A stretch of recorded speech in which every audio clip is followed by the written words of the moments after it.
berbicara tentang sistem informasi klinik, ya. Nah, sebelum ke sistem informasi klinik ini, saya coba dulu memberikan pengertian tentang apa itu sistem informasi, ya. Apa itu yang dimaksud dengan informasi secara singkat saja.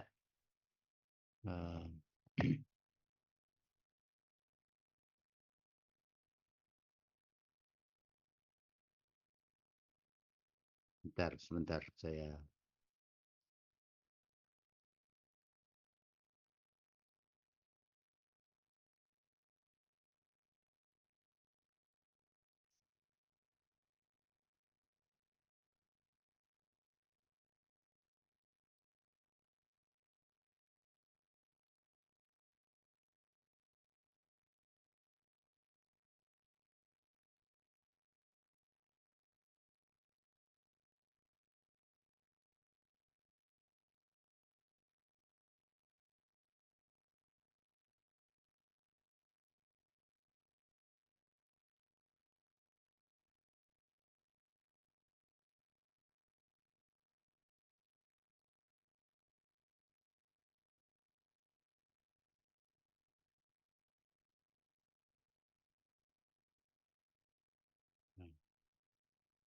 Kita berbicara tentang ya, pendahuluan ini berbicara dengan 4M, yaitu manusia, material termasuk di dalamnya energi, mesin, modal, dan 1L mencakup informasi. Ini merupakan sumber daya vital bagi kelangsungan organisasi bisnis termasuk rumah sakit. Nah, arus informasi dalam satu organisasi itu dapat mengalir bisa secara horizontal, mendatar, bisa juga secara vertikal. Nah, pada arah horizontal, informasi itu digunakan dalam rinci tentang transaksi. Jadi informasi yang lebih rinci itu masalah transaksi, termasuk pembelian barang, tagihan hutang, penggunaan bahan-bahan mentah. Jadi kalau misalnya rumah sakit pembelian barang itu adalah manajemen logistik, ya. Tagihan hutang itu masuk di dalam berkaitan dengan logistik juga, tapi berkaitan dengan organisasi secara keseluruhan. Kemudian penggunaan bahan-bahan mentah, itu mungkin seperti di Departemen Gizi, ya. Kemudian departemen-departemen yang lain yang berkaitan dengan bahan-bahan yang tidak disimpan atau bahan yang cepat rusak. Adapun secara vertikal, informasi hampir dikatakan mengarah kepada semua level. Nah, jadi pada arah vertikal, informasi mengarah pada semua level manajemen, di mana harus informasi yang mengalir ke bottom up, itu masalah kinerja-kinerja yang ada di bawah itu dirangkum, diinformasikan ke atas. Semakin tinggi level manajemen, semakin ringkas informasi yang diperlukan. Jadi kalau operasionalnya itu ya rinci informasi apa. Tapi makin ke atas itu makin mengerucut. Misalnya sampai di atas cuma hanya billing system. Tapi di bawahnya billing system itu ada beberapa departemen yang billingnya dalam bentuk billing apa, mungkin billing rawat jalan, billing rawat inap, billing ICU, dan seterusnya. Nah, di bawah lagi tuh lebih rinci lagi. Misalnya di IGD, billing sistemnya itu apa, memakai obat-obat apa saja, dan seterusnya, ya. Makin ke atas hanya dikatakan sebagai billing system. Yang ketiga, arus informasi itu mengalir ke bawah berupa instruksi, kuota, dan anggaran yang digunakan. Nah, ini level vertikal, ya, untuk semua level, ya. Kemudian ciri informasi adalah benar atau salah. Dalam hal ini informasi berhubungan dengan kebenaran terhadap kenyataan. Jadi tidak boleh kita membuat laporan yang fiktif ya. Itu kan paling banyak itu. Hampir semua lini di rumah sakit itu ada hal-hal yang tersembunyi yang kadang kalau diminta laporan itu kadang ada yang terpaksa membuat laporan fiktif hanya untuk menyelamatkan diri, dan ini tidak boleh sama sekali berhubungan, bukan hanya di rumah sakit, di mana saja. Oh, sudah usahlah kalau di negara kita itu laporan itu fiktif luar biasa ya. Koruptor itu laporannya apik sekali, tetapi tersembunyi dengan kebenaran. Nah, itu menurut David ya. Yang kedua adalah informasi benar-benar baru bagi si penerima. Jangan informasinya itu sudah basi. Oleh karena itu, yang informasi yang baik itu adalah pertama sama dengan rekam medik ya. Rekam medik itu informasi maka memiliki paling tidak 3 syarat keutamaan. Pertama, lengkap, tidak boleh informasi ada catatan yang tidak dicatat, ada pengisian tidak diisi, ada di-cross tidak di-cross. Pokoknya semua dilakukan dengan lengkap, tetapi kelengkapan ini harus diikuti dengan kebenaran. Dan harus yang ketiga harus up to date. Jadi tidak kadaluarsa waktunya, harus tepat waktu. Dan ini merupakan baru bagi si penerima. Dan yang ketiga, informasi dapat memperbaharui atau memberikan perubahan terhadap apa yang telah ada.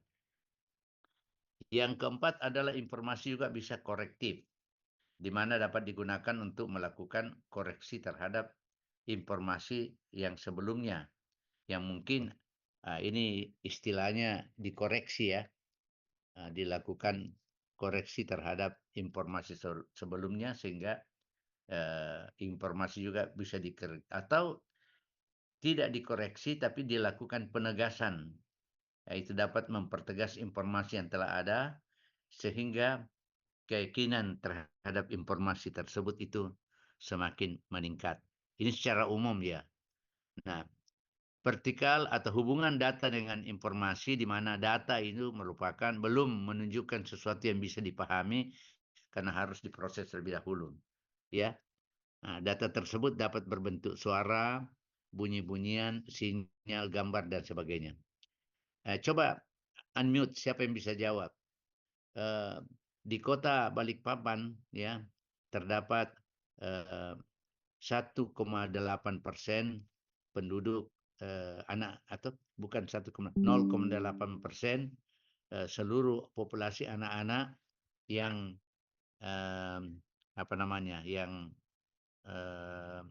apa sih penyakit anak-anak sekarang yang baru itu? Yang apa? Penyakit anak-anak yang baru yang Stunting ya, Prof? bukan stunting, itu penyakit lama itu. Yang baru ya, yang dia hanya berkomunikasi pada dirinya, tidak bisa dengan apa lagi istilahnya? Autism ya. Autism. Nah, sekarang kalau dikatakan 0, banyak sekali kalau 0,8 ya. 0,02% anak-anak yang ada di populasi kota Balikpapan autisme. Nah, ini informasi atau data? Data. Ya. Atau saya ambil yang lain yang gampang ya. Penduduk Makassar ya ada yang sekitar 1.500.000 orang, sekuat penduduk ini ada 2,3 yang berpenyakit TB. Ya, 2,3% penduduk Makassar yang TB. Apa ini informasi atau data? Informasi, Prof. Data. Siapa yang mengatakan informasi? Nomor Santi, berapa? Prof. Nomor berapa? Saya informasi. 7, Prof. Coba nomor 7 alasannya apa? Karena datanya sudah menunjukkan sesuatu yang bisa dipahami dan sudah diproses karena sudah dijelaskan bahwa menderita TB, Prof. Menderita TB 2, berapa tadi? 3% ya. Nah, Iya, Prof. ada yang lain? Yang informasi yang lain? Saya, Dok, nomor 26. Apa? Karena pada tersebut sudah menampilkan di situ sudah ada data dan juga sudah ada penjelasan mengapa ada 23% itu saya anggap sebagai data dan sudah dijelaskan itu adalah data apa terkait penyakit TB tadi gitu, Dok. Ya. Ada pendapat yang lain? Nanti kita lihat yang mana itu data. Atau ada mengatakan ada yang menyebutnya ini tadi informasi 2 orang. Ada mengatakan yang lain, alternatif yang lain? Mungkin bukan informasi, bukan data, tetapi itu adalah semacam kabar burung atau bagaimana? Ada yang lain? Atau itu hanya di koran atau bagaimana? Ada yang lain? Ya, nanti kita lihat ya. Nah, hubungan data dengan informasi. Jadi informasi pada dasarnya merupakan sarana untuk pengambilan keputusan. Nah, kalau 2,3% penyakit TB di Makassar, kira-kira sudah bisa merupakan sarana untuk mengambil keputusan nggak? Nomor 16 dengan 7 tadi, bagaimana? Apa sudah bisa merupakan sarana untuk pengambil keputusan? Tolong dijawab. Prof, dari 2007, Prof. Ya. Nomor 7. Bisa iya, bisa tidak, Prof. Karena kan itu gambaran secara umum 2,7%. Nah, tidak boleh katakan bisa tidak, bisa iya. Iya, Prof. Ini kan sekarang data atau informasi. Tadi nomor 7 mengatakan informasi. Sekarang kita lihat. Informasi itu pada dasarnya merupakan sarana untuk pengambilan keputusan. 2,3% TB itu sudah bisa nggak masuk informasi atau belum? Bisa, Prof. Bisa. Informasi sebagai hasil dari proses pengolahan data. Benar? 2,3% itu hasil pengolahan data. Iya, benar, Dok. Benar. Informasi bernilai jika memiliki kaitan dengan pengambilan keputusan. Benar? Iya, benar. Ya. Benar. Nah, makanya secara sederhana dapat dikatakan data diolah menjadi suatu informasi. Jadi kalau tadi 2,3% pada dasarnya itu adalah sebuah data. Belum bisa diolah menjadi sebuah informasi karena dengan 2,3% ya kita tidak bisa melakukan sebuah pengambilan keputusan. Saya berikan contoh. Kita mau treatment 2,3% penyakit TB ini. Apa sudah bisa kita lakukan treatment dengan informasi 2,3? Belum. Belum ya. Kenapa? Belum ditahu berapa yang tidak tertreatment, tidak berobat. Jadi berapa yang never, berapa yang putus, berarti ever, dan berapa yang sekarang sementara dalam bentuk pengobatan atau current treatment. Kita belum tahu. Kita mau intervensi.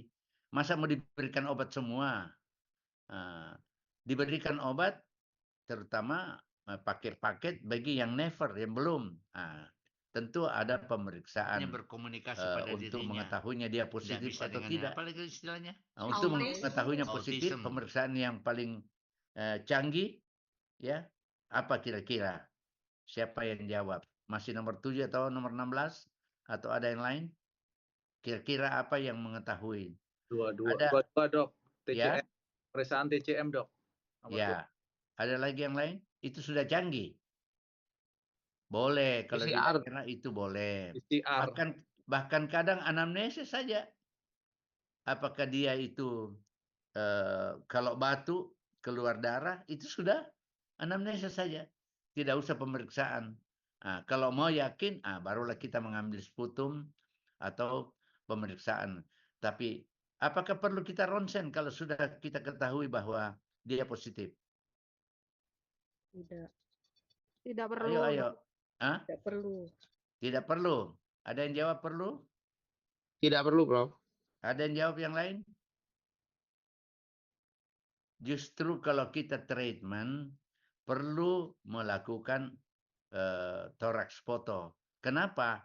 Untuk kita bisa follow up apa ada kemajuan dengan treatment melalui thorax photo setelah sekian lama dia berikan treatment. Jadi kalau sekian lama baru kita foto, kita nggak tahu.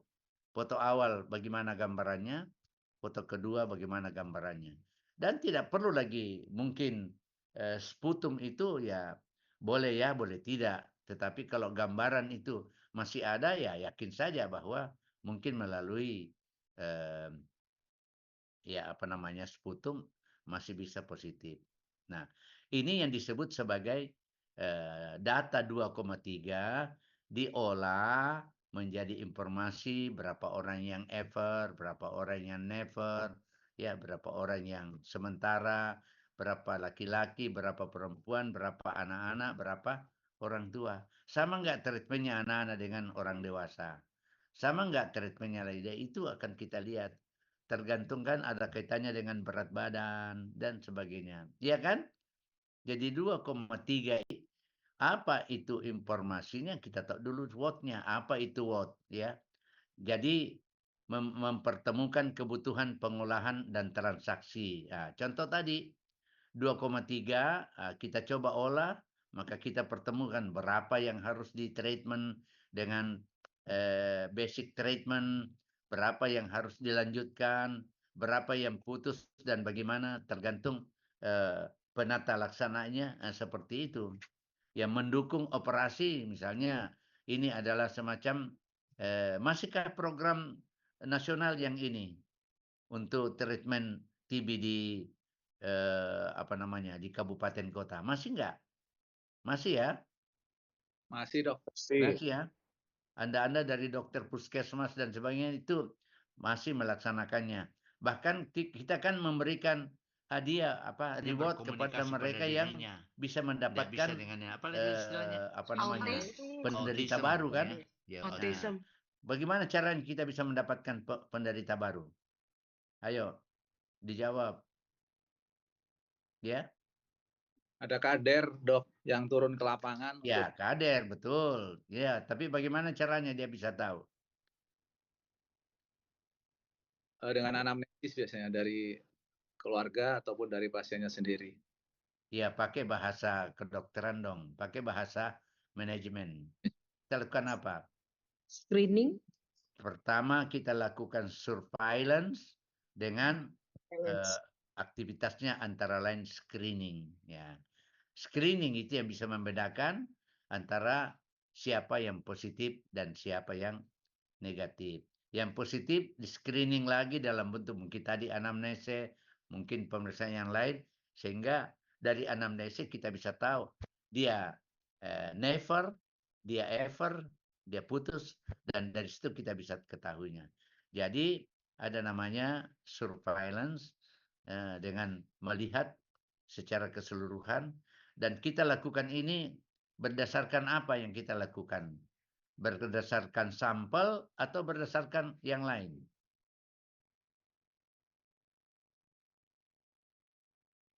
Ayo. Metode yang kita pakai metode apa? Dalam bentuk screening tadi. Ya. Metode supaya tepat cara ini. Cuma kadang memang biayanya tinggi, tetapi yang paling bagus adalah metode. Ayo.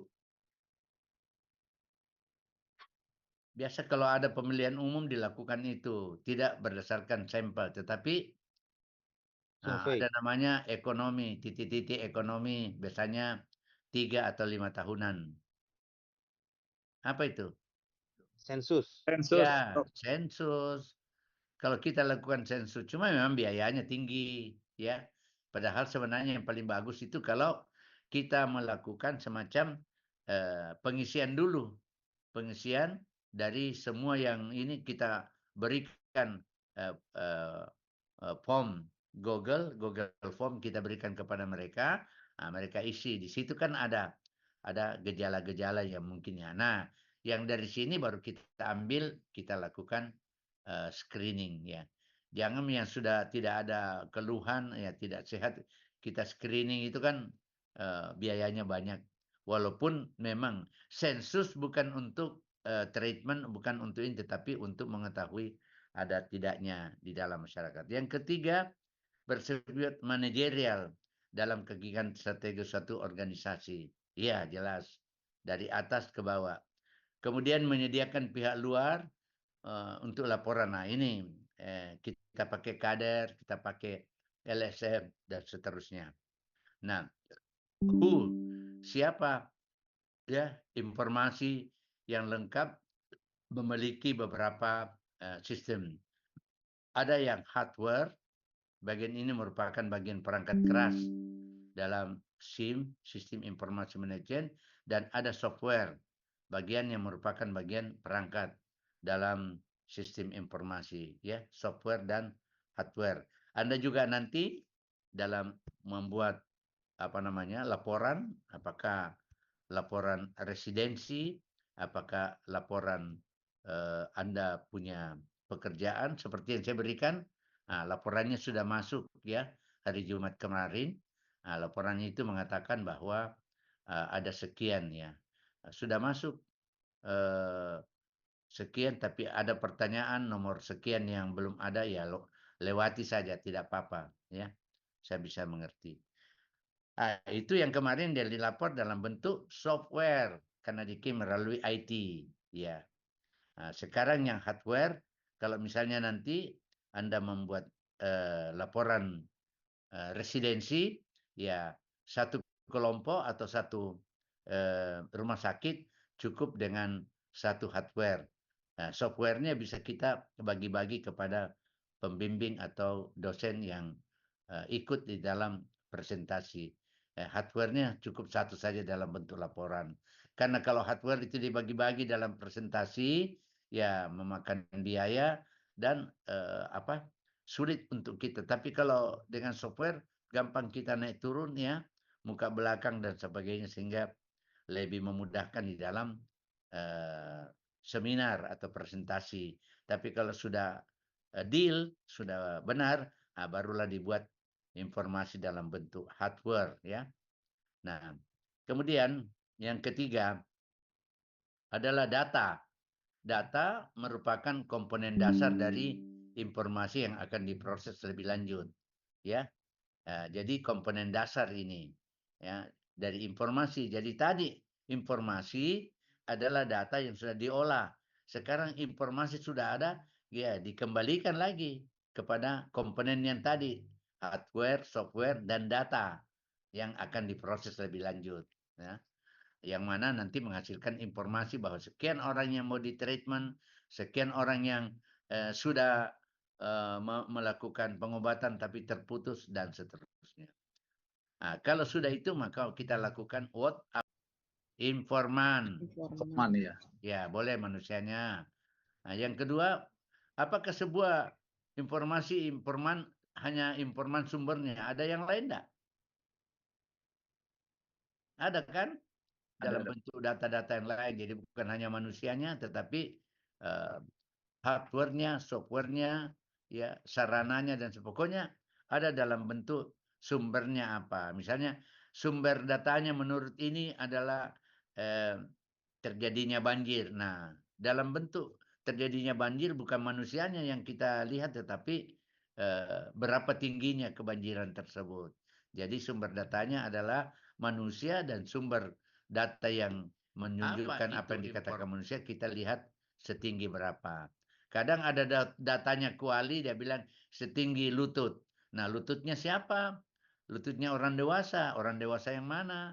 Setinggi lututnya orang barat tidak sama dengan setinggi lututnya orang Indonesia, apalagi lutut anak-anak, apalagi lutut stunting, ya kan? Nah, oleh karena itu biasanya tidak itu kualitatif begitu, biasanya dipakai antara sekian sentimeter dan sekian sentimeter, ya. Baik. Kemudian ada yang namanya siapa? Yang menerima, disebut apa yang menerima? Receiver. Menurut Receiver. komunikan. Receiver. Kalau tadi namanya komunikator, yang menerima komunikan. Komunikan ini bisa menerima melalui apa? Banyak kan? Media. Melalui yang namanya boleh pakai channel, boleh pakai sarana, boleh pakai apa. Nanti channelnya bisa kita pakai melalui kabel, ya, melalui apa namanya internet, ya. Ada yang melalui apa namanya kabel, ada yang near kabel, ya, yaitu melalui udara. Nah, ada juga melalui laut dan sebagainya, ya, darat, laut, udara. Dan yang keempat, ini yang paling penting. Ada komunikator, ada komunikan, ada channel atau saluran. Nah, yang penting apanya? Pesan. Ya, pesannya. Yang penting itu isinya. 4 ini harus ada di dalam sebuah apa namanya berita atau komunikasi dalam bentuk informasi yang kita bisa berikan. Baik. Nah, W yang kedua adalah where, di mana sistem sekarang sudah berkembang sedemikian pesatnya, baik sistem teknologi maupun manajemen sistem pengoperasiannya makin lebih hebat sekarang, ya. Ya, coba lihat sistem pengoperasian yang berkembang itu, ya. Orang di Eropa sana tendang bola, kita di sini melihat gol masuknya, itu sistem luar biasa dalam pengoperasian teknologi, ya. Yang kedua, organisasi menggunakan sistem informasi untuk mengolah transaksi-transaksi yang ada. Ya, jadi melalui informasi sistem. Mengurangi biaya. Nah, kalau dengan hardware itu kan biayanya banyak. Pengirimannya melalui apa namanya? Pos dan melalui kargo misalnya. Tapi kalau software, ya jelas saya tidak perlu. Kalau dulu masihkah sekarang kalau yang menerima telepon itu yang membayar dan yang mengirim telepon itu tidak membayar? Bagaimana sekarang kalau sistem perteleponan? Penerima sudah tidak lagi membayar. Yang mengirim juga atau masih tetap ada pembayaran. Cuma kita tidak tahu karena terakumulasi dalam penagihan. Bagaimana? Ada yang tahu? Saya nggak tahu sekarang apakah yang menerima juga masih membayar. Kalau biasanya ada istilah, ada SMS masuk di Anda, di apa namanya, di HP Anda. Nah, dia tanya, kalau Anda terima, Anda kena pembayaran sekian. Kalau Anda tidak terima, Anda tidak bisa membacanya.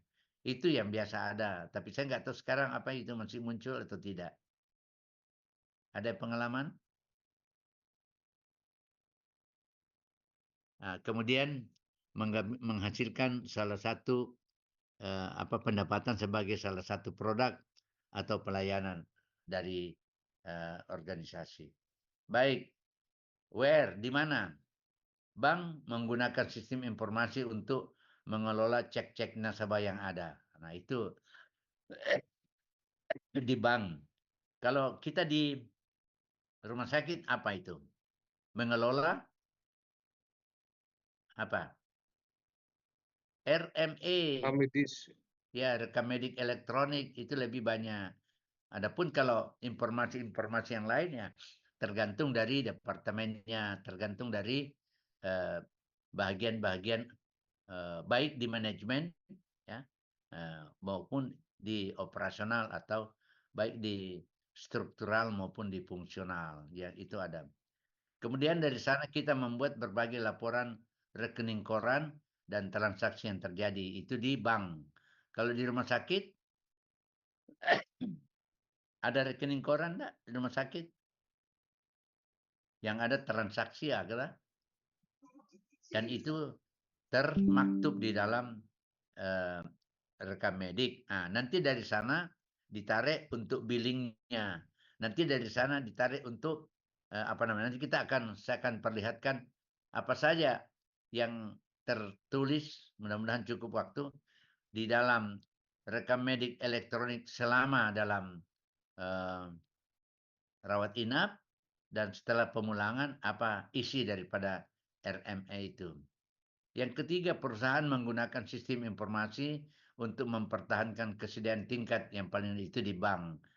Nah, kita juga rumah sakit menggunakan sistem informasi untuk mempertahankan terutama di farmasi ya tingkat persediaan yang paling rendah.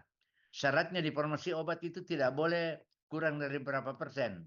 Nah, siapa apoteker sini? Kalau bukan dokter yang jawab. Kira-kira apa? Berapa persen itu?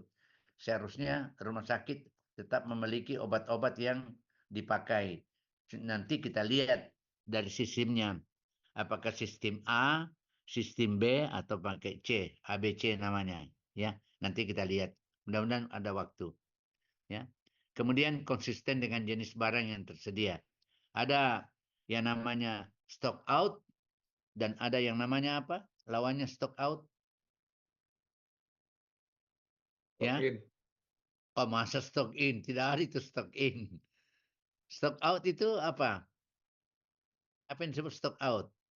Kosong, Dok. Ya, kosong. Nah, biasa kalau Anda ke apotek, ya, ada obatnya, itu kosong. Restock. Lain kalau kita ke mall, ya. Kalau kita ke mall orang Indonesia, jawabannya apa? Tidak ada. Tapi kalau ke mall yang menjual itu adalah orang Chinese, tidak pernah dia katakan tidak ada. Coba saya berikan contoh ya. Saya datang ke sebuah toko Cina. Saya membawa spidol, ya. Dia bilang, cari apa? Saya bilang, saya mau beli spidol. Hanya, tunggu dulu. Yang mana yang Anda maksud? Pura-pura, padahal memang dia tidak menjual spidol. Pura-pura dia, hanya yang mana? Oh, yang ini. Oh, dia katakan apa? Habis. Dia tidak mengatakan tidak ada. Habis. Baru itu dia ambil, bukan dia ambil, tapi dia foto atau bagaimana. Dia kirim kepada temannya. Supaya dia dikirimi untuk dia jual. Karena kalau nanti ada orang yang tanya, coba kamu pergi beli spidol ke sana. Ya, dulu saya datang itu dia bilang habis, mungkin sudah ada. Tapi kalau dia bilang, oh tidak ada. Ada anak-anak disuruh, kau beli spidol. Jangan ke toko itu tidak pernah dia menjual. Tidak, karena dulu saya ke sana dia bilang tidak ada. Jadi beda antara habis dengan tidak ada. Sama di apotek, dia bilang tidak ada, tetapi dia bilang kosong. Artinya pernah ada, tapi sekarang sudah kosong. Itu istilahnya, ya. Hati-hati dengan menjawab karena customer itu mengingat, oh jangan kau datang beli spidol di sana karena dia tidak ada, tidak menjual spidol. Saya sudah 2 kali pernah perlu dia bilang tidak ada, berarti memang dia tidak. Tapi kalau dia bilang, oh lagi kosong, pergi kau dulu beli. Siapa tahu sudah ada, dulu tidak ada. Baik, itu antara lain ya. Kemudian apa namanya? When, itu kapan? Minat terhadap manajemen informasi, ya information manajemen informasi yang kita lakukan adalah meningkat secara besar sejak Mehdi Khosrowpur, ya, orang India ini, seorang profesor manajemen informasi sistem pada Pennsylvania State University di Harrisburg pada tahun 1988. Itu mendirikan Information Resource Management Association dan mulai menerbitkan Information Resource Management Journal dalam terbitan pertamanya. Ini yang kenapa sampai ini ada baru mulai tahun 1988. Kemudian ada yang lain, Thor Guimares, seorang profesor juga manajemen information system di Cloud State University, ya. Nah, ini mengungkapkan bahwa walaupun telah banyak tulisan mengenai information system ini, ya, namun tak ada satupun definisi yang diterima secara umum. Nah, itu kapan mulainya informasi sistem itu. Nah, why? Kenapa? Nilai suatu informasi berhubungan dengan keputusan. Ini berarti bahwa bila tidak ada pilihan atau keputusan, informasi menjadi tidak diperlukan.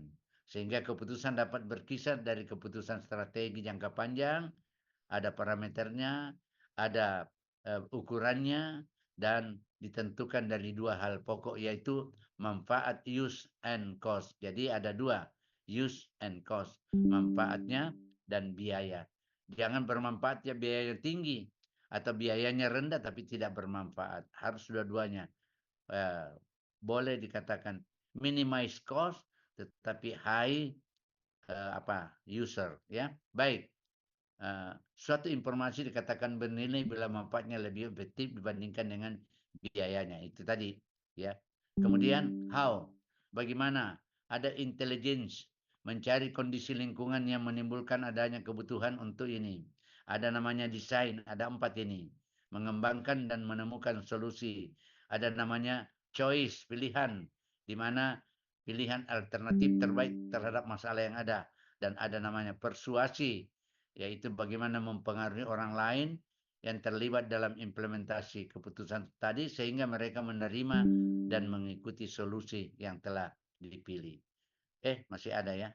Ada implementasi, ya. Ada implementasi dan ada follow up. Nah, baiklah, untuk ini saya keluar dulu. Saya akan masuk di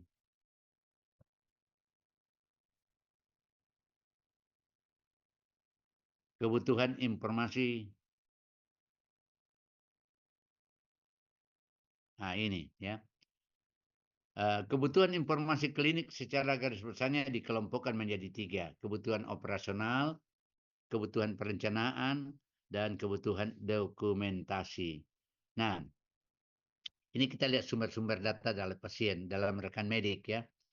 Kalau riwayat sakit secara verbal, cara perekamannya dengan audio atau aural. Prosesnya dicatat atau masuk dalam rekaman, dan bentuk dalam rekaman medik elektronik dalam bentuk teks atau dalam bentuk yang lain ya. Temuan fisik ya, sama dengan bagian badan yang ada di bawah itu, yaitu bagaimana memonitor, bagaimana interpretasi dari hasil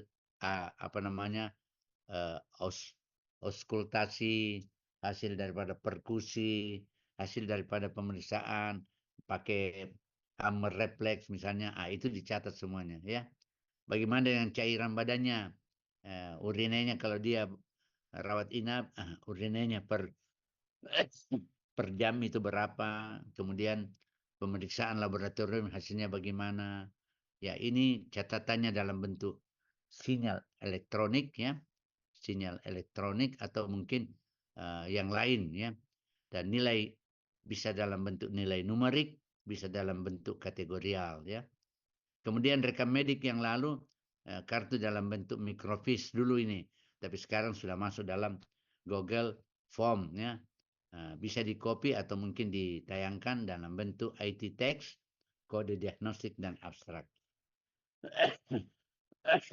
Nah, secara umum Maaf, Prof. rekam medik Slide-nya memiliki. belum kelihatan, Prof. Oh, belum kelihatan. Belum, Prof. Masih Oh, slide yang tadi. sorry.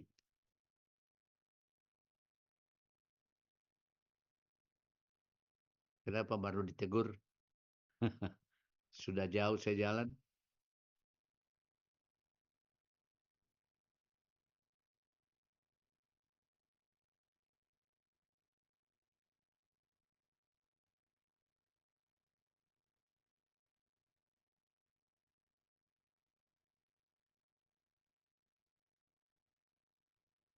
Kalau ini udah kelihatan.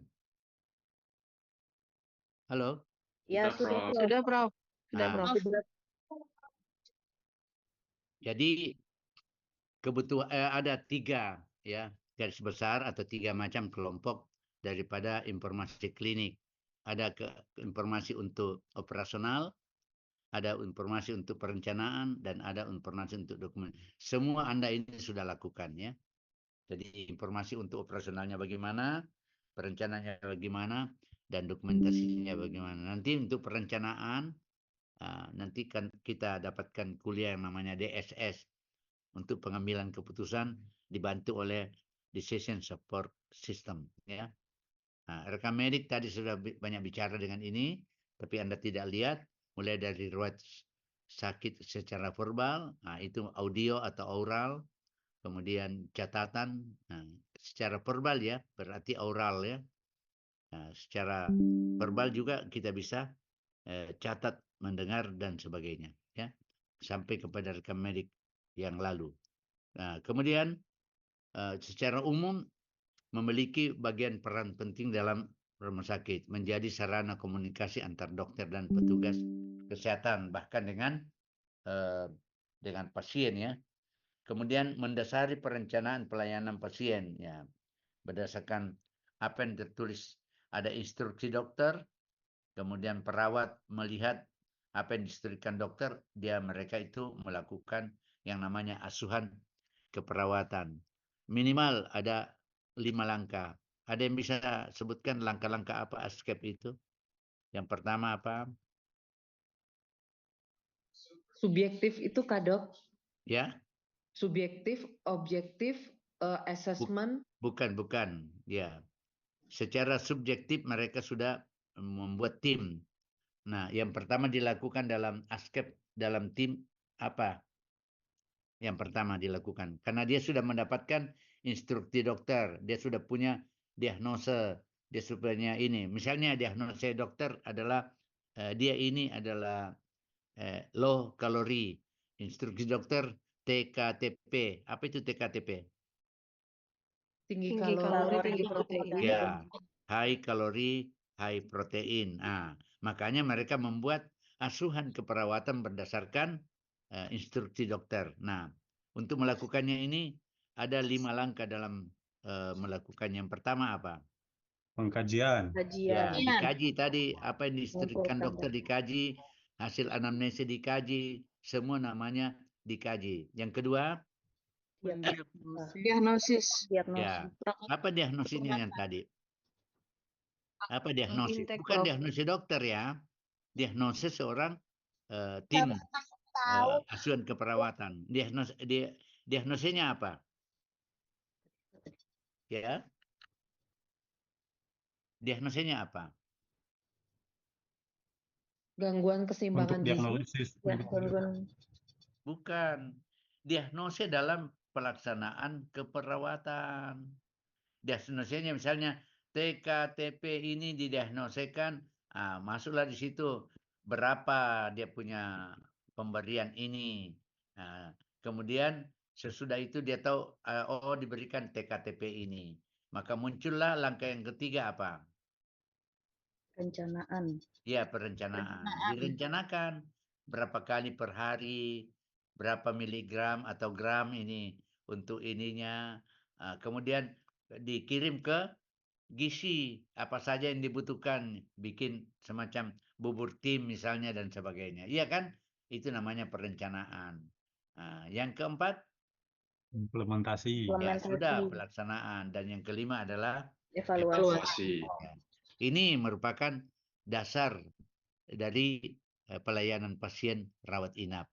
Nah, memungkinkan dokumentasi perjalanan penyakit pasien dan pengobatan yang diberikan. Ini bagi pelaksanaan medical treatment baginya. Kalau tadi asuhan keperawatan termasuk ini asuhan masalah bukan lagi TKTP-nya, tetapi sudah masuk obat apa yang diberikan, berapa kali, kemudian nanti akan kita lihat bahan kajian ini dari apa yang ada ini merupakan kualitas pelayanan pasien. Maka untuk memudahkan perawat itu, farmasi membuat semacam depot. Jangan Anda repot-repot jauh itu farmasinya di sana ya. Maka di setiap pelayanan ada namanya depot. Misalnya rawat inap ada depotnya situ ya. Depot di situ tidak semua obat yang ada di apotek disimpan di situ, tapi hanya obat-obat yang dibutuhkan oleh pasien rawat inap. Nah, berdasarkan ini asuhan keperawatan sudah mengirim ke farmasi bahwa untuk rawat ini ada sekian orang memerlukan ini, sekian kali per hari anak sekian dan seterusnya. Sehingga pada waktu mau diberikan obat itu sudah dilihat listnya. Ya, kamar berapa, obatnya apa, kamar berapa, dan seterusnya. Ya, seperti itulah hubungan. Ini informasi harus terjadi sedemikian rupa dan tidak perlu lagi saling menyalahkan, tapi sudah tahu di mana posisinya mereka dan sudah ini. Biasanya terjadi namanya medication error, yaitu kadang pembacaan resep tidak tahu atau pembagian oleh perawat kepada pasien kurang informasi. Nah, misalnya 3x1 Bu, ya ini obatnya ya ini. Nah, terus sampai di situ dia katakan 3x1, ya, dia katakan oh iya. Nah, yang dia ingat ada 3 ada 1, dia bingung yang mana 3x1 atau akhirnya dia lakukan 1x3. Nah, kebetulan obat itu adalah obat DM, ya pastilah terjadi hipoglikemia yang tinggi, orangnya pingsan. Rapa-rapa itu begitu datang dokternya semuanya. Coba dia tidak tahu bahwa disembunyi juga oleh anunya bahwa saya sudah kasih begini tapi dilihat obatnya diperiksa gula darahnya, ya Allah jauh drop, maka langsung diberikan air gula sehingga naik tekan gula darah yang ada dalam tubuhnya. Ini contoh bahwa kita harus menganalisis dan memberikan evaluasi dari pelayanan. Nah, kemudian yang kelima, rekam medik menjadi dokumen hukum bagi kepentingan pasien. Nah, itu kalau misalnya ada polisi ada kaitannya dengan pengadilan, ada namanya visum et repertum ya. Itu dari rekam medik diambil, dibuatkan visumnya. Kemudian yang keenam, menghasilkan data klinik untuk penelitian dan penilaian. Seperti Anda nanti lakukan penelitian di rumah sakit, Anda ambil dari rekam medik sebagai data untuk Anda olah, data untuk Anda jadikan sebagai hasil penelitian. Yang ketujuh, memberikan informasi kepada pihak asuransi atau pihak ini dia, ya bahwa dia telah diberikan ini, kodenya ada dari asuransi melihat. Tidak boleh ditolak oleh asuransi kecuali yang ditolak itu kalau misalnya dia masuk dengan kode A, tapi di dalam diberikan treatment termasuk treatment kode B. Nah, kode B tidak dibayar oleh asuransi karena syarat peraturannya dia dibayar sesuai dengan keluhan atau sesuai dengan penyakit yang masuk. Kalau di dalam kita dapatkan penyakitnya, ini kan lucu sekarang ini, suruh keluar dulu, baru dia masuk lagi dengan keluhan B, itu kan sulit. Tapi ini sering kisru ini, antara BPJS dengan dokter yang melayani. Dokter bilang bagaimana, dia kan keluhannya ini, tapi di dalam kita dapatkan bala penyakit yang didapat di dalam, itu yang di treatment. Tapi kadang tidak dibayar oleh, terserah Anda yang berpengalaman, itu bagaimana jalan keluarnya.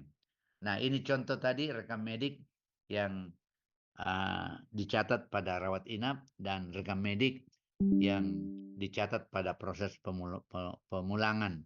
Yang pink itu selama masih dirawat dan yang biru itu setelah dia pulang. Ya, nanti dibaca saja catatan kemajuan pasien. Saya rasa Anda sudah mengetahui ini semuanya. Tinggal recall. Ya, dengan adanya ini Anda cocokkan, betulkah telah dilakukan ini. Mungkin ada di sini Anda belum pernah lakukan. Nah, sebaiknya untuk sesuatu rekam medik yang baik, semua yang ada di sini dilakukan. Atau mungkin ada tambahan untuk melengkapi dan menyempurnakan rekam medik. Ya. Nah, berdasarkan masalah, disebut dari POMR, Problem Oriented Medical Record, ya, terbagi dalam 4 bagian. Ada daftar masalah, ada basis data, ada rencana, dan ada catatan kemajuan. Jadi itu yang kita lihat. Apa masalahnya? Nah, itu masuklah anamnesenya, diagnosenya, dan sebagainya. Dan basis data yang mana? Itu berdasarkan pemeriksaan fisik atau pemeriksaan audio, fisik, apalagi kalau physical diagnostik itu muncul. Itu merupakan basis data, dan berdasarkan ini bagaimana rencana untuk treatmentnya dan bagaimana kita lihat kemajuan. Ini 4 hal ini yang ada di dalam POMR. Nah, interaksi dokter dan data pasien seperti ini ya. Dia ada alur-alurnya bagaimana sistem bimbingan itu dari database, dan bagaimana pustaka logika sistem medik itu. Kemudian di atas ada dokter, ada permintaan retrieval data, dan ada permintaan dari laporan spesifik pasien online. Nah, bagaimana pemasukan data, bagaimana umpan balik itu bermanfaat atau berguna bagi sistem pembimbingan. Nah, ini juga contoh ya, di mana kita melihat bahwa apa yang dicatat di admisi, dari pasien, kemudian masuk ke aktivitas asuhan pasien. Itu berdasarkan staf medik ada anamnesi, ada order, dan staf perawat ada assessment dan ada rencana asuhan. Nah, kemudian dari aktivitas asuhan ini diintervensi dengan hasil rencana tadi, maka seterusnya di follow up, maka jadilah dia dokumen asuhan. Dokumen ini bisa dievaluasi. Kalau masih kurang, dilakukan lagi assessment dan kembali turun ke bawah, dan kalau sudah oke, sudah harus terjadi evaluasi pemulangan ya.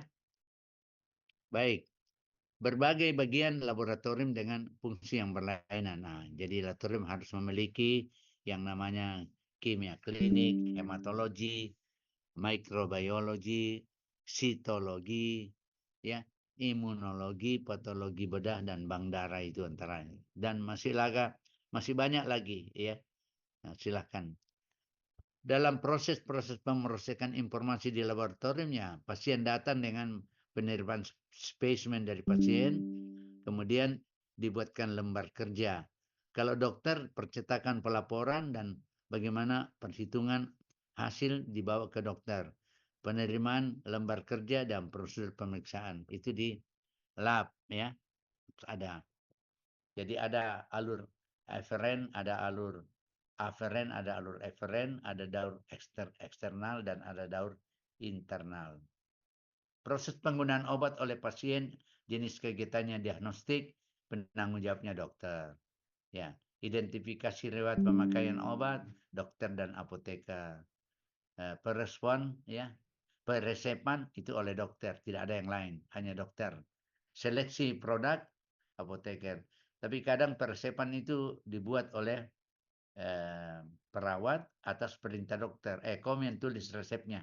Nah, biasa ditulis oleh residenka, kadang koas, kadang juga perawat menulis, karena itu hanya internal. Jadi terutama sistem sekarang tidak ada lagi tulis resep dalam bentuk hardware, tapi resepnya sudah dalam di Google Form.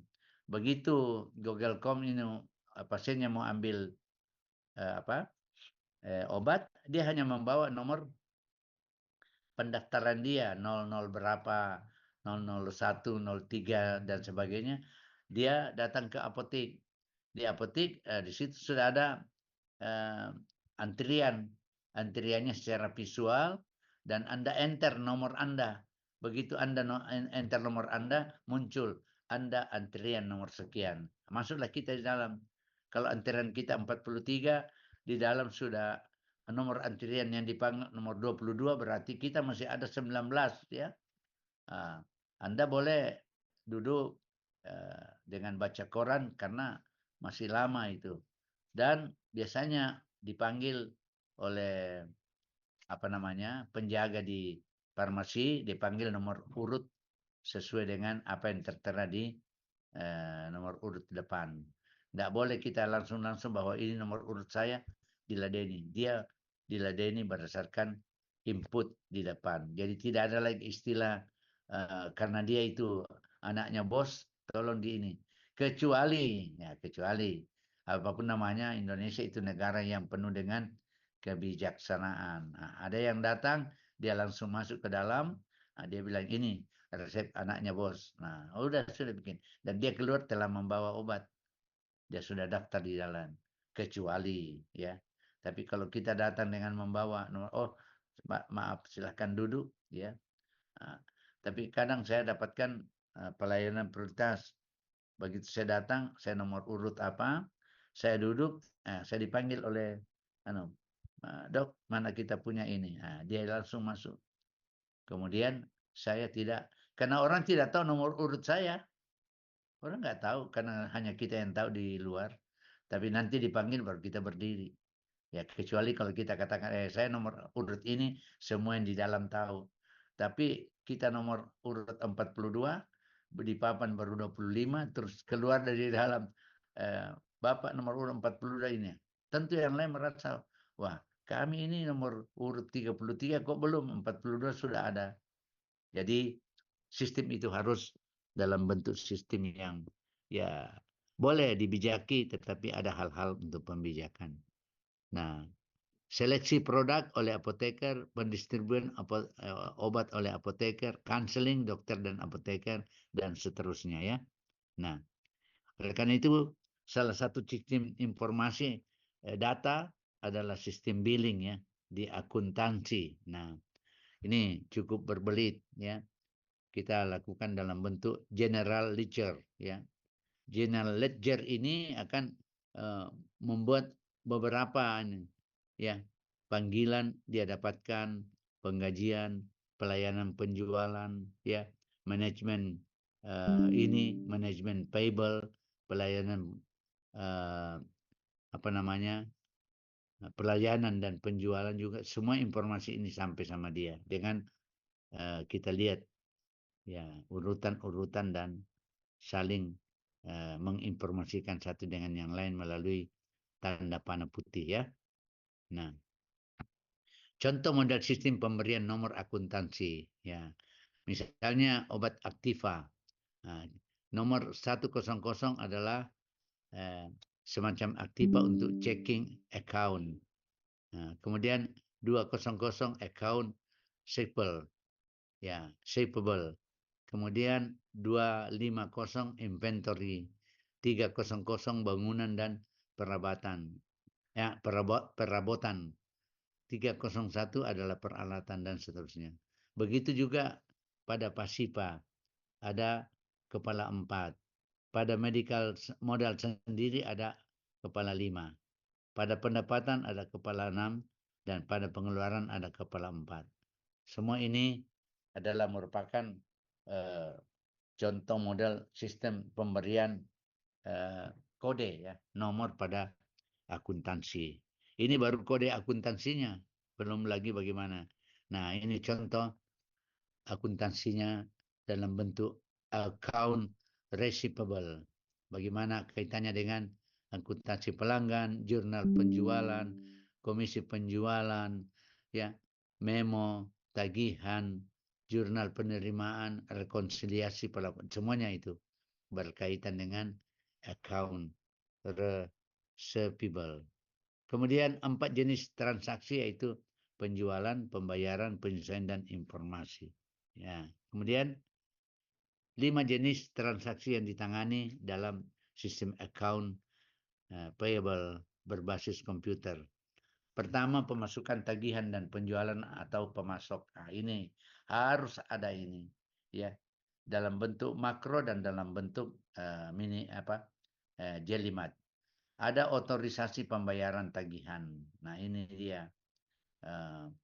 Dia punya otoritas untuk menagih. Ada transaksi penyesuaian. Kita melakukan transaksi yang disesuaikan. Ada pemeriksaan tagihan. Apa betul tagihannya ini sudah masih belum terbayar atau sudah dan sebagainya. Dan ada pemeriksaan penjualan. Semuanya ini dalam bentuk dokumen ya. Ya. Berbasis komputer. Nah, Cobalt payment misalnya kita lihat seperti ini, ya, ada pembelian, jurnalnya, ada riwayat, ada laporan penjualan, sampai kepada jurnal pengeluaran kas. Nah, sistem inventarisasi, ada pemeriksaan stok, apa dia sudah masih ada stok atau tidak, ya, pemeriksaan status stok, bagaimana statusnya, masih bisa berlangsung 3 sampai 6 bulan atau sudah masuk bulan kadaluarsa, ya. Perhitungan jumlah dan deskripsi item, kita lihat berapa jumlahnya dengan kepala ini dan seterusnya. Ada analisa ABC, ABC, berapa yang A, ya, obat A sedikit tapi nilai harga obatnya tinggi. Nilai B agak banyak dan nilai obatnya tidak terlalu tinggi.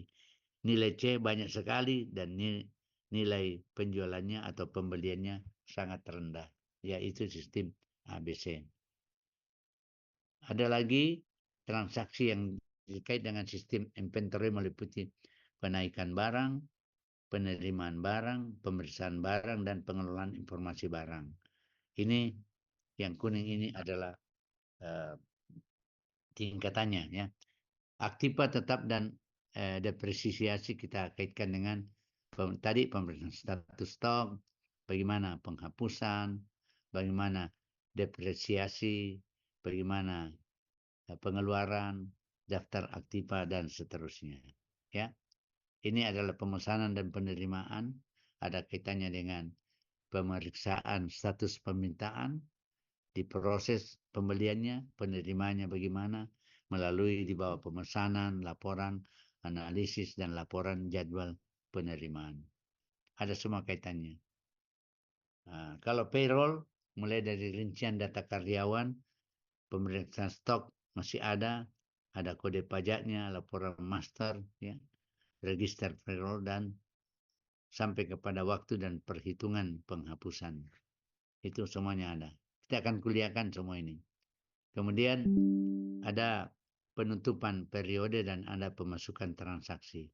Dikaitkan dengan semua yang tadi, sehingga yang biru itu pelaporan finansial itu adalah dari pemasukan, dan dia berikan kepada laporan rugi laba, laporan departemen, laporan neraca percobaan, dan neraca yang ada. Itu ada kaitannya. Baik, keluaran sistem buku besar paling sedikit meliputi laporan-laporan daftar nomor akuntansi.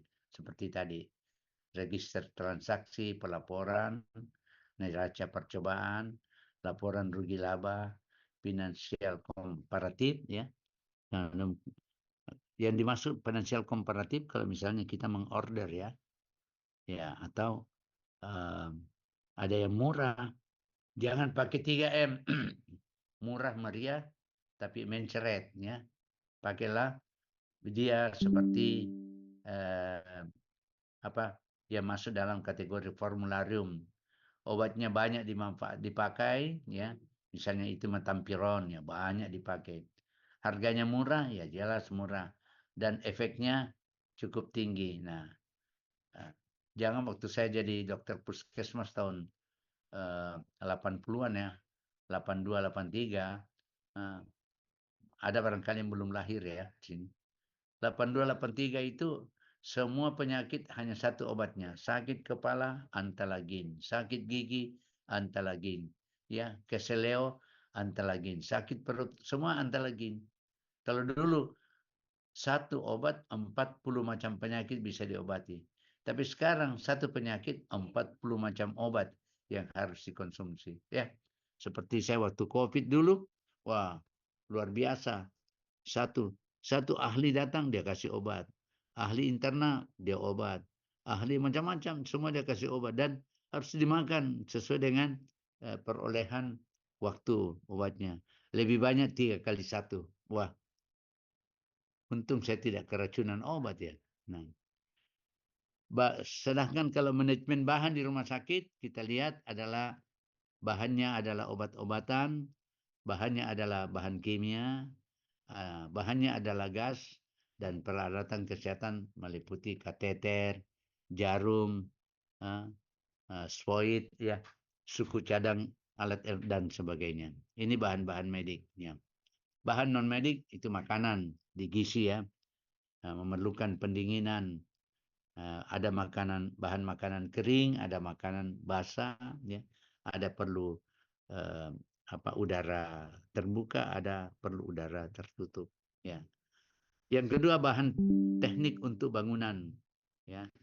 Yang ketiga bahan tekstil seperti spray, selimut, kain, ini disebut linen ya, linen.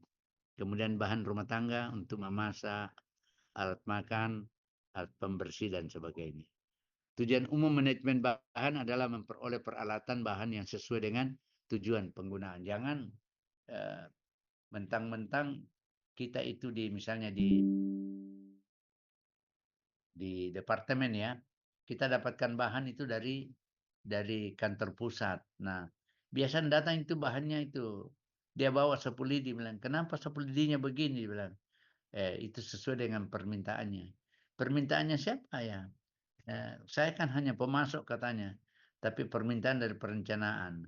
Saya sudah tawarkan yang ini, tapi dia katakan Jami kasih yang itu, kasih harganya lebih murah atau barangnya yang lebih murah daripada itu. Lantas bagaimana? Dia bayar, kita bayar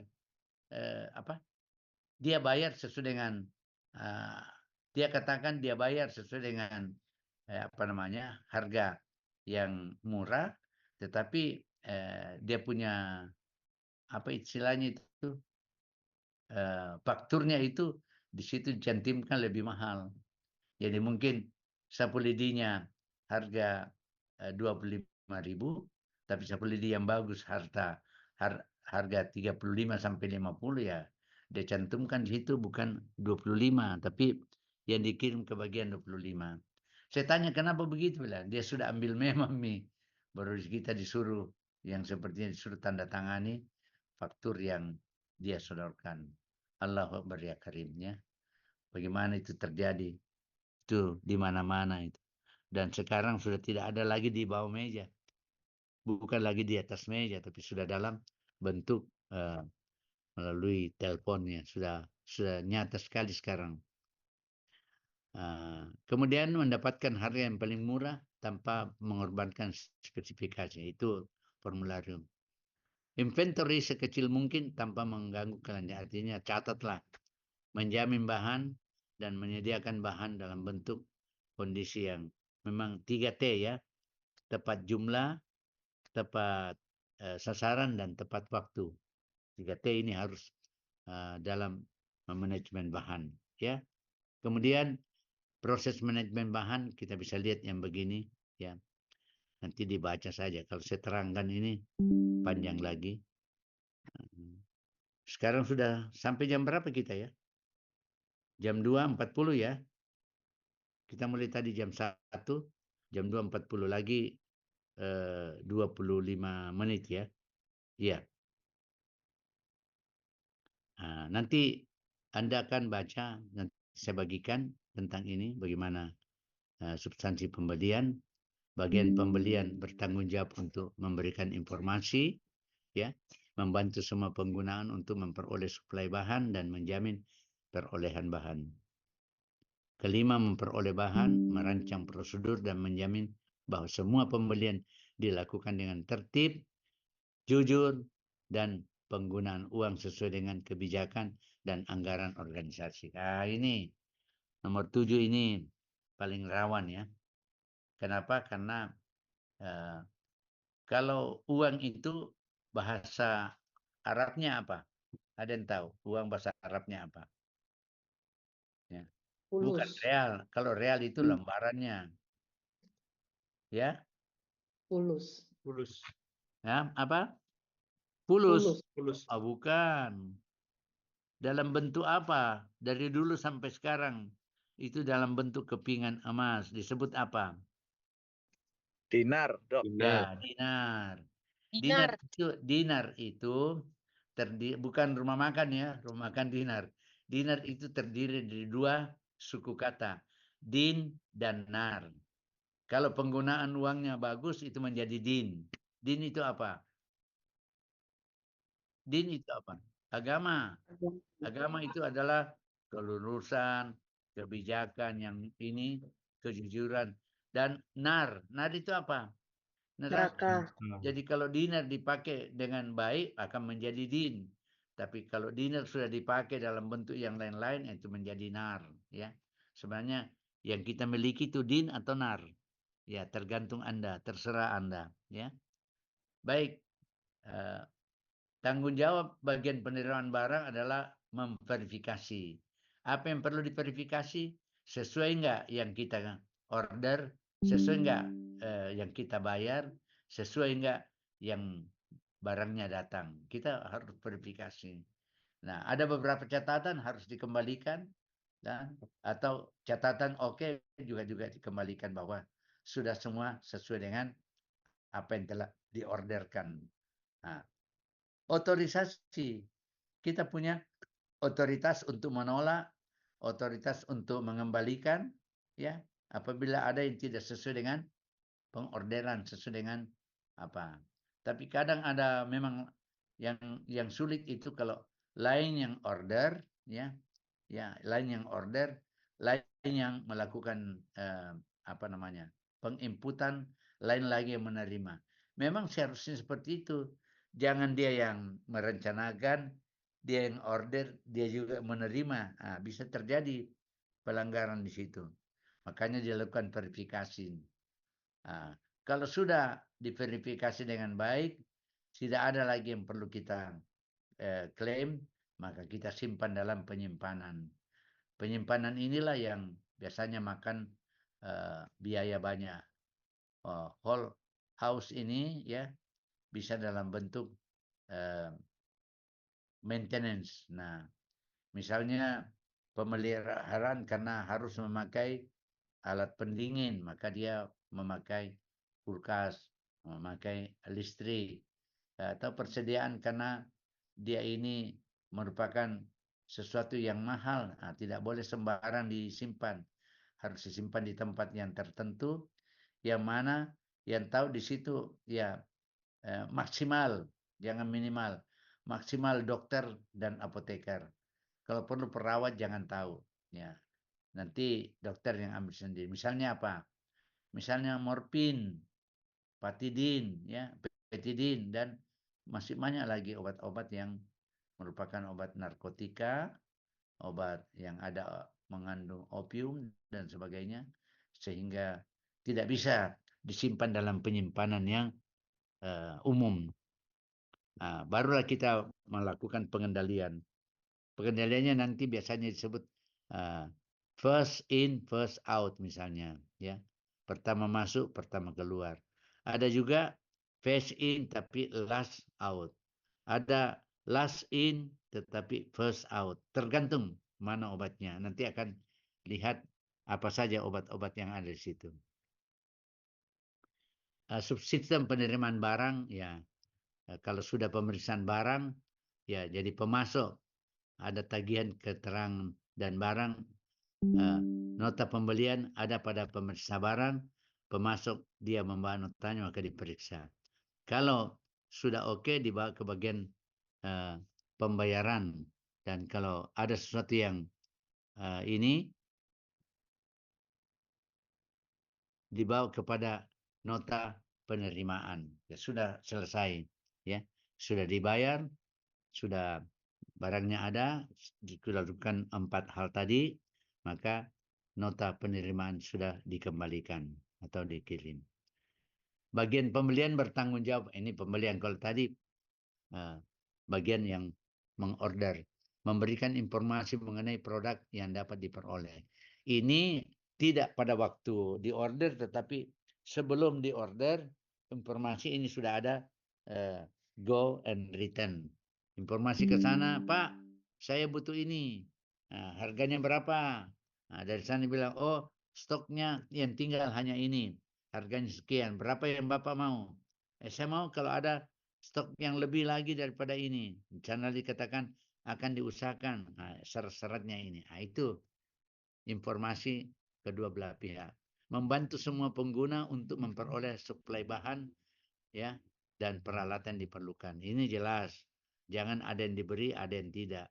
Jangan berdasarkan data atau dana yang ada hanya ini, boleh dilakukan kalau hal-hal yang bisa secara intermittent, bisa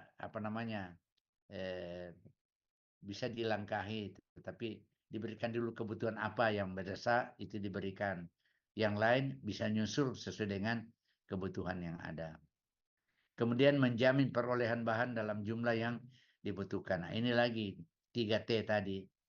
Ya, tepat jumlah, tepat sasaran, dan tepat waktu. Ya. Memperoleh bahan dengan hasil. Kayak ini sudah tadi ya. Ya. Contoh data status inventory. Kita lihat. Nomor identifikasinya adalah 101010. Nah, nama 1010 amoksisilin 250. Jumlah awal 100, jumlah yang diterima 100. Jumlah yang tersedia cuma 60. Nah, jumlah yang dipakai ya adalah 140 ya, berdasarkan ini, dan jumlah dipesan itu tidak ada lagi. Jumlah yang dimiliki sekarang adalah 140, sedangkan harga satuannya 300. Kalilah 140 kali 300. Begitu ya amoksisilin yang 500 mg ya. Kita ampicillin 250, ampi dengan 50 dan seterusnya.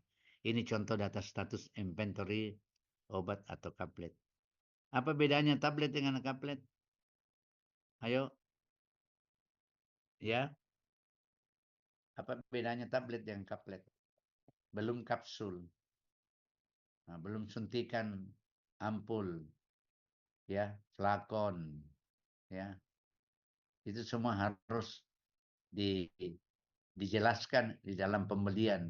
Berapa flakon, berapa ampul, ya berapa tablet, berapa kaplet, semuanya itu harus dimiliki oleh yang mengorder dan diketahui oleh yang menerima orderan. Nah, ini contoh perencanaan prioritas pengendalian dalam item A, nilai inventorinya 70%. Item B, nilai inventorinya 20%. Item C, 10%. Di mana item A 10%, item B 20%, dan item C 70% dalam jumlah inventory. Ya. Nah, parameter pengendalian inventory ada turnover, ada reorder point, dan ada EOQ. Ya. Nanti kita akan bisa menghitung berapa economic order quantity. Kuantitas yang paling sedikit kita order tetapi memiliki harga ekonomik yang rendah. Ya. Kemudian pertimbangan item sekali pakai itu sering digunakan karena biaya, karena keamanan. Dulu masih ingat, mungkin sudah tidak dapat lagi masanya ya Anda jadi dokter, atau dulu mungkin masih koas, atau sudah tidak ada lagi masanya. Masanya saya waktu pendidikan belum koas. Ya, ada namanya dengan paratus. Tahu itu paratus? Apa itu paratus? Tahu? Biasa yang bawa itu adalah mantri-mantri. Juga saya pergunakan dulu. Itu ada semacam tempat, di dalamnya ada bermacam-macam jarum, dan isi tempat itu diisi penuh dengan alkohol. Jadi kalau kita mau injeksi orang, tinggal kita pilih jarum yang nomor berapa untuk injeksi ini.